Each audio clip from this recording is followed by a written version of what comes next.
यहां मौजूद आप सारे मेरे आदरणीय बुजुर्ग, मातृशक्ति, मेरे नौजवान साथी, आप सभी को मैं यादविंदर शहीद भगत सिंह परिवार की तरफ से जय घोष करता हूं।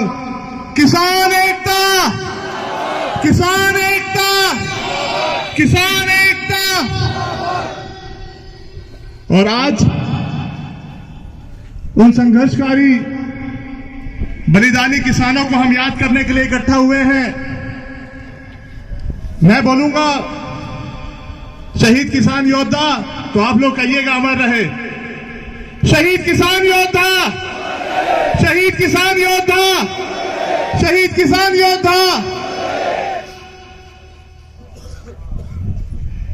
यहां मौजूद सारी आदरणीय खाप पंचायत की सरदारी, आप सभी का ये हौसला, ये जज्बा, जो ये संघर्ष चल रहा है, मैं तो ये कहना चाहूंगा ये सिर्फ किसानी को बचाने के लिए नहीं है, क्योंकि हमारे हिंदुस्तान में दो तरह का हिंदुस्तान है।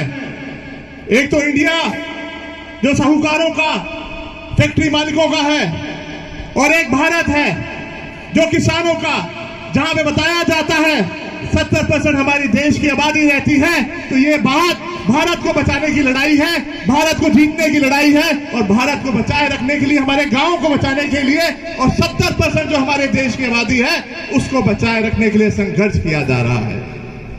आज से तकरीबन 113 साल पहले एक साम्राज्य कहा करता था, हमारे राज्य में सूरज नहीं डूबता। उन्होंने भी इस तरह का एक प्रयास किया था, किसानों से धरती लेने का, किसानों के ऊपर ऐसा कर, ऐसा लगान लगा दिया था।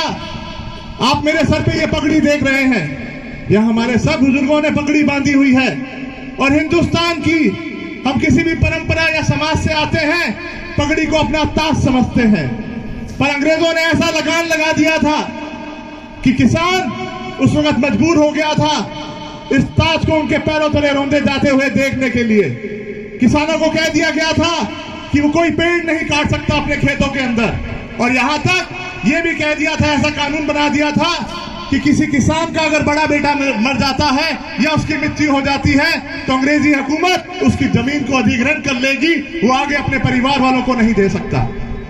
उस वक्त एक व्यक्ति उठा था, उसने संघर्ष किया था, सरदार अजीत सिंह, भगत सिंह जी के चाचा जी, मेरे परदादा। उन्होंने एक नारा दिया था, पगड़ी संभाल बेटा, पगड़ी संभाल, तेरा लुट गया माल, खड़ा हो जा, अपने ताज को संभाल। मैं कहता हूं वो ऐसा आंदोलन खड़ा हुआ खासतौर की उत्तर भारत में, जो साम्राज्य कहता था हमारे राज्य में सूरज नहीं डूबता। मैं कहता हूं उन्होंने इस धरती पुत्रों को छेड़कर ऐसा कर्म कर दिया था कि उनको हिंदुस्तान ने क्या सूरज का डुबोया, हिंदुस्तान से भी भार भगा के दे दिया था। तो मैं कहना चाहूंगा वो तो गोरे थे जो कहते थे हमने दुनिया जीती हुई है, यहां तो अपने ही लोग हैं, काले अंग्रेज हैं। तकरीबन एक बार फिर अंग्रेजी हुकूमत ने जो कानून लाए थे, जो किसानों के खिलाफ थे, मजदूरों के खिलाफ थे, तब एक किसान का बेटा 1929 को, जैसा भी मेरे साथी ने रागनी में कहा था, दिल्ली चल के आया था, बेरी हुकूमत के कानों को जगाने आया था, अपनी आवाज पहुंचाने। मैं कहूंगा उस वक्त तो एक भगत सिंह आया था, और आज तो इतने सारे हजारों लाखों भगत सिंह यहाँ दिल्ली की सड़क पे खड़े हैं इस बेरी हुकूमत को जगाने के लिए। तो मैं कहता हूं क्यों नहीं, ये कानून वापस होके रहेगा और हम लोग अपनी जमीनें लेके रहेंगे, जिसके हक के लिए हम लोग लड़ रहे हैं। मैं यही कहना चाहूंगा, शहीद आजम भगत सिंह जी का मैं कोई अकेला वारिस नहीं हूं, आप सब भी उनके वारिस हैं, आप सब भी उनके वंशज हैं, और आप लोग जो सच्चे वारिस और सच्चे वंशज बनकर अपनी धरती को बचाने के लिए, मैं कहूंगा, और साथ के साथ हिंदुस्तान को बचाने के लिए इकट्ठा हुए हैं। कुछ लोग स्कूलों के अंदर इतिहास पढ़ते हैं और कुछ हमें इतिहास पढ़ाते हैं अध्यापक के रूप में, पर मैं कहूंगा ये आंदोलन, ये संघर्ष आने वाली पीढ़ियों को इतिहास बना के देगा आप लोगों के रूप में, और आने वाली पीढ़ियां आपको हमको पढ़ेंगी और ये भी कहा करेगी कि जब वो संघर्ष हो रहा था, क्योंकि एक सवाल हमसे ना पूछा जाए आने वाली पीढ़ी के द्वारा कि जब हमारी जमीनों को हथियाने की बात हो रही थी, ऐसे घिनौने कानून बनाए जा रहे थे कि तब आप लोग कहां थे। पर मैं कहूंगा हमारे बुजुर्गों ने कमान संभाली है और युवाओं से भी कहना चाहूंगा, कहते हैं ना वो कौम ही क्या जो गुलामी की जंजीरें ना तोड़ सके, वो कौम ही क्या जो गुलामी की जंजीरें ना तोड़ सके, और वो जवानी ही क्या जो दी हुई दुश्मन की चुनौती ना मोड़ सके। इस चुनौती को स्वीकार करना है नौजवानों ने और आप बुजुर्गों ने हमें एक रास्ता दिखाना है। उस वक्त के हमारे पूर्वजों ने संघर्ष किया था, आज आपके और मेरे पास विरासत के रूप में हमारी पूंजी हमारी जमीनें हैं। उसी संघर्ष को, उसी इतिहास को दोहराने की बात है। हम लोग उनके वंशज हैं, उन वीरों के वंशज हैं। तो मैं यही कहना चाहूंगा, भगत सिंह परिवार की 5-5, 6-6 पीढ़ियां नाइंसाफी के खिलाफ लड़ती रही है, उसी तरह मैं भी आपके साथ खड़ा हूं कंधे से कंधा मिलाकर अपनी आखिरी सांस तक, जब तक ये कानून वापस नहीं हो जाते और हम लोग जीत नहीं जाते। यादविंदर सिंह भगत सिंह परिवार के रूप में हमेशा हमेशा आपके बीच में रहेगा।